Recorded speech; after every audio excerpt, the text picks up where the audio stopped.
Ex-Tract.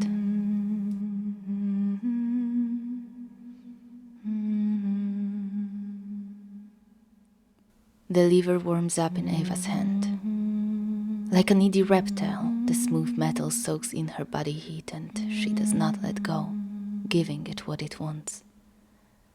For as long as she presses it down, the woman behind the glass will keep on screaming. Ava. Grains of electric discharge, tiny round lightning bolts, skitter across the surface, circling the torture room. Just a little more, she asks the man standing behind her, observing. I need a little more today. His sigh is muffled by another scream from her. The woman throws herself to the ground and tries to cool the burns, pressing them against the cold concrete. The moment her hair falls back and reveals the moon-shaped birthmark on her cheek, Ava's eyes lock on the spot. Her lips quiver, and it's as if an invisible hand grasped her throat, tightening, threatening to suffocate her. The only thing she can do is press the lever harder. She does, and though the relief is barely anything, Ava can breathe again. The mark. Noticing the bout of silent fury, the man inquires, though he knows the answer by now. He had analyzed it, then he tried to explain it to Ava herself. She never cared much for his words, they changed nothing. He gives her a little more time. It's clean today, no wounds, no mess. Makes him more inclined to oblige. Dear Noah, I. 3 words open a letter frozen in time. The rule lines that used to cover the paper have faded from existence. The white of the sheet took on a yellow hue. Yet Ava refuses to start anew. If she does, she may not even get this far. When she speaks to the doctors, the words come easy enough. The language is familiar and understandable. Here, in the silence of her room, it's nothing like that. The thin, inky lines bend and twist, forming shapes she knows are letters, but the connection between the symbols and words that carry meaning is all but lost.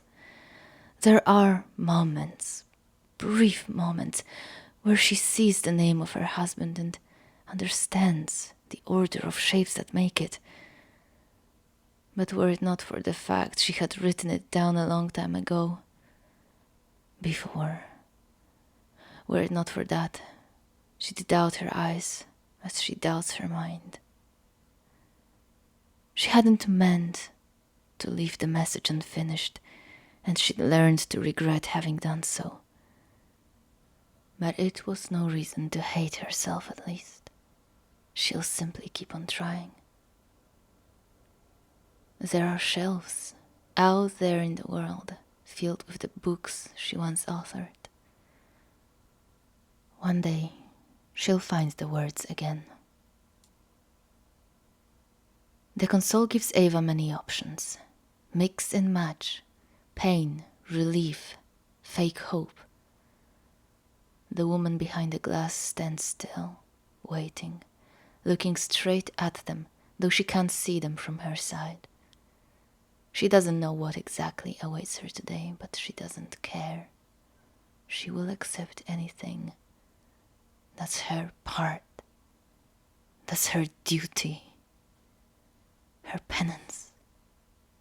The one little thing she allows herself to do is hiding the birthmark behind a long strand of graying hair. Ava begins the session. Often she starts from the end, with pain so big anything less is almost a relief. Today, though, she will build up to a crescendo. She can hear the 2 doctors talking on the side in hushed voices.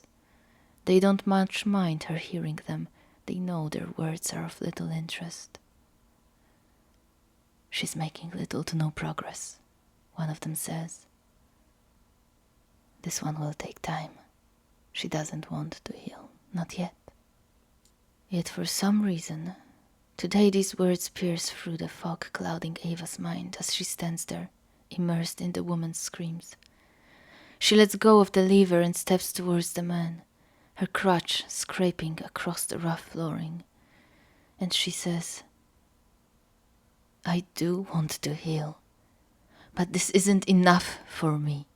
I can't feel it through the glass. What do you mean, Ava? It's muffled. Distant, she spats out. It's as if it wasn't me doing it at all. Her leading doctor stands up and says, We've talked about this, Ava. This is the best way. You need patience. She nods. She knows she will never convince him. It's also possible that he's correct, even though it feels like he's so wrong.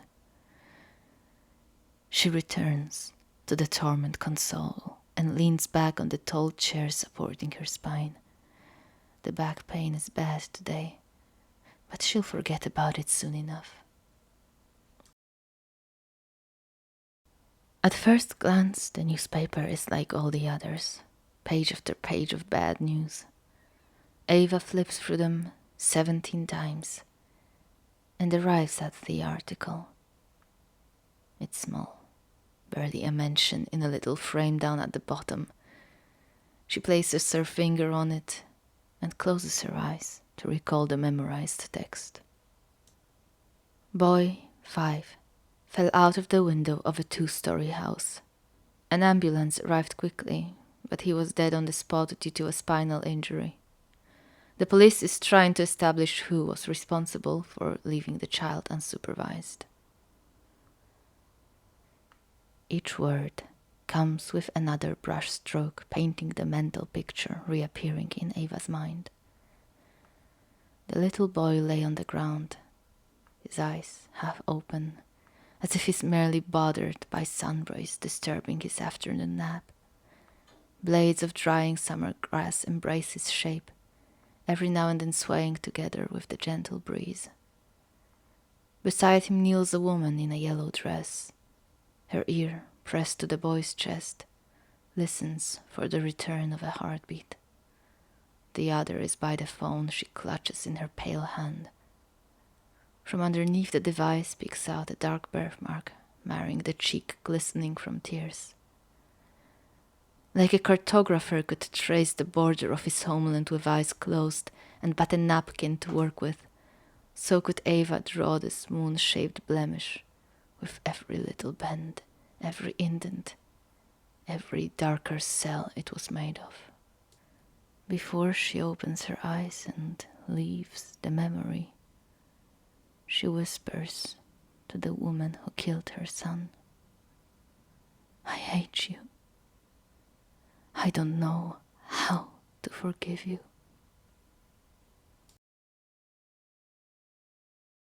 Ava leans heavy on the crutch as she stands under the office of her assigned doctor. The queue is 3 patients, as distant from one another as they can make themselves be. Eye contact brings unease. As she waits, the time seems to stretch to infinity. But the moment the door opens for her, she wishes it stretched even more. The weight of her decision makes her body feel yet more difficult to move than it has been for the past 6 years. Step by leaden step, she enters the room. There is much her mind cannot piece together, but this thought rings clear, and she voices it. I want to be discharged. The doctor scowls at her, and Ava knows he'll try to convince her otherwise. But he can't, and it's not his place to stop her. She's here of her own volition, always has been. You shouldn't, he tries nonetheless. You will start to make progress soon, Ava. You need to give yourself time. He's wrong, yet again. No, It's not because of an ill intent or an insufficient education, not even due to lack of knowledge. He merely lacks understanding of one crucial idea, and now Ava finally understands the issue. He believes in the protocol, in the original proof of concept and the design philosophy behind his center. He must, else he'd get lost on the very path he guides others on. But Ava is not responsible for anyone else anymore. She can step off and stop following this track to nowhere. She shakes her head, and there is a determination in this motion that tells the man his words will be wasted. So he nods and says, "Very well then, let's proceed to the lab." He stands up and reaches for his ID card, when Ava stops him, saying, "No." He doesn't understand her meaning. Of course he doesn't. The protocol forbids him from it. She explains things, so he, too, can have clarity. "I'm leaving alone." "Ava, you know you cannot do that." "No, doctor, with all due respect, you don't know what I can or cannot do.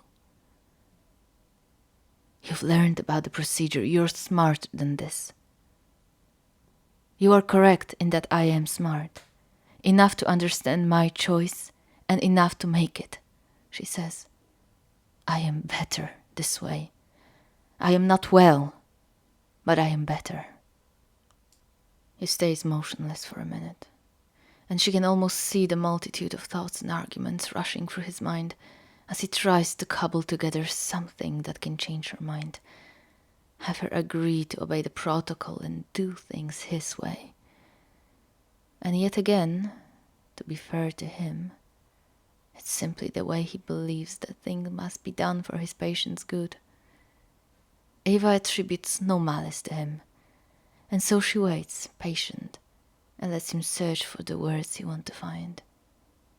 Once he does, she will tell him no one more time, and then she'll leave.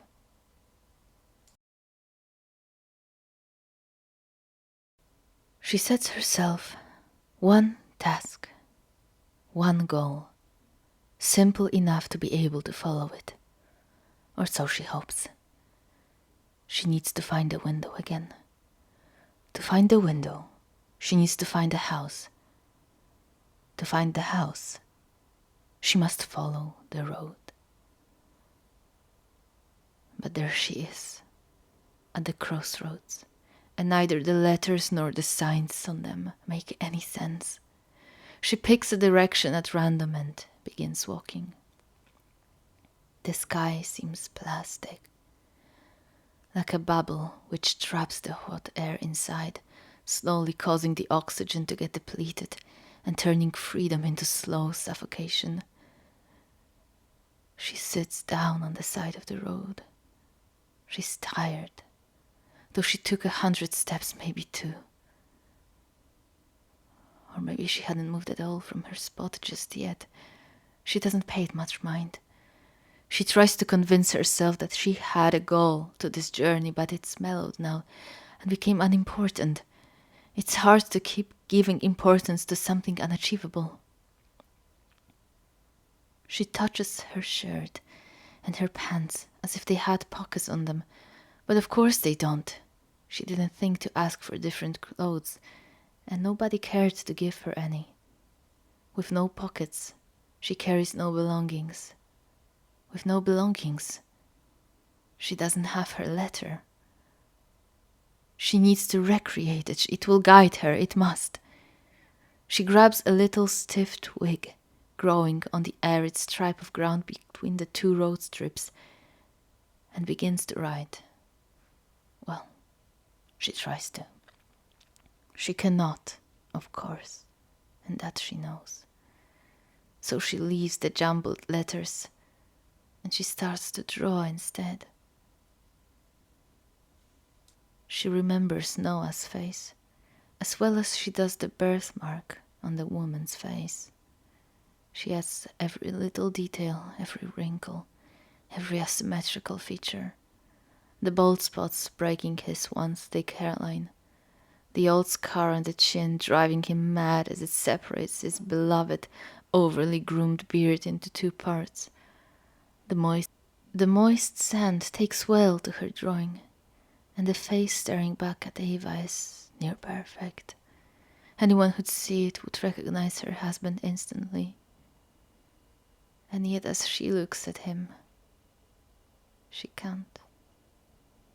It's a face of a stranger, and no matter how hard she looks, she can't find her love for him.